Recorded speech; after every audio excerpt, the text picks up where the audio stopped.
Sweden में रहने वाला एक कपल इस ट्रेंड को एक अलग ही लेवल पर ले गया। दरअसल एक स्वीडिश दंपति ने अपने बेटे का नाम BRFXXCCXMMMPCCCLLMNPRXVCLMN ऐसा कुछ रखा। अब दोस्तों आप सोच रहे होंगे कि आखिर ऐसा क्यों? क्या उन दंपति को अपने बच्चे पर जरा सा भी तरस नहीं आया? तो आपको बता दें दोस्तों कि उस दंपति ने ऐसा स्वीडन के एक स्ट्रिक्ट नेम रिलेटेड लॉ का प्रोटेस्ट करने के लिए किया था। जी हाँ दोस्तों, स्वीडन में जब कोई बच्चा पैदा होता है तब 3 महीने के भीतर बच्चे का नाम गवर्नमेंट को सजेस्ट किया जाता है और गवर्नमेंट उसकी अप्रूवल दे, फिर उस नाम को अप्रूवल मिलता है। इस लॉ का खंडन करते हुए इस दंपति ने ऐसा विचित्र नाम रखा था। और आपको बताते चले दोस्तों कि स्वीडिश गवर्नमेंट ने इस नाम को अप्रूवल नहीं दिया था और ऊपर से उस दंपति को अपने बच्चे का ऐसा नाम रखने के लिए $750 का फाइन लगाया था। नंबर 2, दोस्तों आपने दुनिया में कई सारी अजीबोगरीब होटल्स देखी होगी जो कि कुछ अलग हटके करने के कारण पूरे विश्व में जानी जाती है। कुछ अलग दिखने की इस कड़ी में स्वीडन में मौजूद आइस होटल भी चर्चा का विषय बनी हुई है। वैसे तो ये होटल बहुत पुरानी है, लेकिन हर साल कलाकारों द्वारा की गई कारीगरी के कारण ये होटल चर्चा में रहती है और आकर्षण का केंद्र बनती है। इस आइस होटल की खासियत ये है कि ये हमेशा एक सी नहीं रह पाती। इस होटल को दिसंबर के महीने में तैयार किया जाता है और अप्रैल महीने के बाद ये होटल अपने तय समय पर नदी में पिघलकर बहने लगती है। इस आइस होटल को स्वीडन की टॉर्न नदी के ऊपर बनाया जाता है और ये नदी में घुल भी जाती है। दुनिया भर के लोग इस होटल को देखने के लिए दूर दूर से स्वीडन आते हैं और यहाँ पहुंचकर इस होटल को देखकर हर कोई अचंभित हो जाता है। हर साल दुनिया भर के कारीगर भी यहाँ आकर अपनी कला दिखाते हैं। इस होटल की खास बात यह है कि इसकी हर एक चीज बर्फ से बनी होती है, जैसे कि होटल की दीवारें, कॉम्प्लेक्स, रेस्टोरेंट, सेमिनार हॉल, यहाँ तक कि इस होटल का फर्नीचर भी बर्फ से बना होता है। बार, बेड, सब कुछ आपको यहाँ पर बर्फ का बना हुआ दिखेगा। जो भी इस होटल पे घूमने जाता है उसका अनुभव वाकई में कमाल का होता है। पर्यटकों के लिए ये होटल सबसे पहले साल 1992 में खोला गया था और अगर आप भी घूमने के शौकीन हैं तो आप एक बार इस होटल में जरूर जाना चाहेंगे।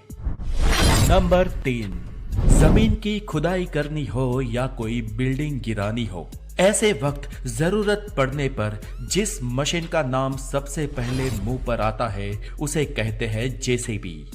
दोस्तों कई कंस्ट्रक्शन साइट पर आपने पीले रंग की ये मशीन देखी होगी। इस मशीन पर बड़े बड़े अक्षरों में लिखा होता है जेसीबी। इस कारण लोग इसे जेसीबी कहकर बुलाते हैं। पर दोस्तों क्या आपको पता है कि इस रोवर को, इस चीज को असल में क्या कहा जाता है?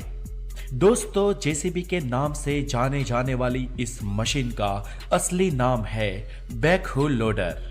और दोस्तों जेसीबी का फुल फॉर्म होता है जोसेफ सीरीज ब्रैकफोर्ड और ये नाम इस कंपनी के मालिक जोसेफ ब्रैकफोर्ड के नाम से रखा गया है, जिन्होंने साल 1945 में इस कंपनी की स्थापना की थी।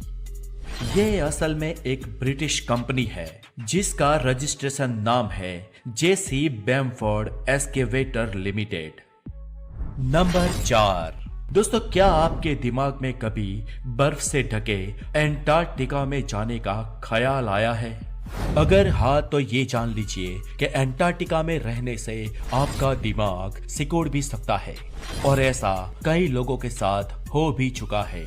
दरअसल एंटार्क्टिका में 14 महीने रहने के बाद जब ध्रुवीय खोजकर्ताओं का एक दल वापस लौटा तो उनका दिमाग सिकुड़ा हुआ पाया गया था। इस दल में कुछ अंतरिक्ष यात्री भी शामिल थे। दल में शामिल 8 वैज्ञानिक और उनका एक रसोइया एंटार्क्टिका की एक बंजर जगह पर रुके थे। एक छोटे से घर पर वीरान जगह में 1 साल से भी ज्यादा समय तक इन लोगों के रहने के बाद इसका सीधा असर उनके दिमाग पर पड़ा था और रिसर्च में खुलासा ये हुआ कि उनके सीखने, भावुक होने और याददाश्त के लिए जिम्मेदार दिमाग के हिस्से सिकुड़ गए थे। ये research new England journal of medication में प्रकाशित भी हो चुका है और आप अगर चाहे तो उसे वहां पर पढ़ भी सकते हैं।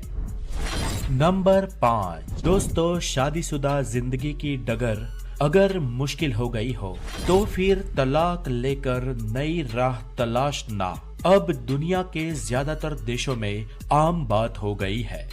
सामान्य तौर पर तलाक के लिए अप्लाई करने वाले कपल्स को भी कुछ महीनों की मोहलत दी जाती है जिससे बिगड़ी बात दोबारा बनाई जा सके। लेकिन इसके बाद भी पति पत्नी तलाक लेना चाहते हो तो कानून इसकी मंजूरी दे देता है। पर क्या हो अगर परिवार में लाख लड़ाई झगड़े होने के बावजूद भी आप तलाक ना ले सके, आपके देश में ऐसा कोई प्रावधान ही ना हो और देश का एक बड़ा शासक वर्ग इस बात को गर्व के साथ स्वीकार भी करता हो, ये सोचना हैरानी भरा लग सकता है। पर ताज्जुब की बात है कि एशिया में ऐसा देश है भी जहां तलाक की कोई व्यवस्था ही नहीं है और इस देश का नाम है फिलीपींस।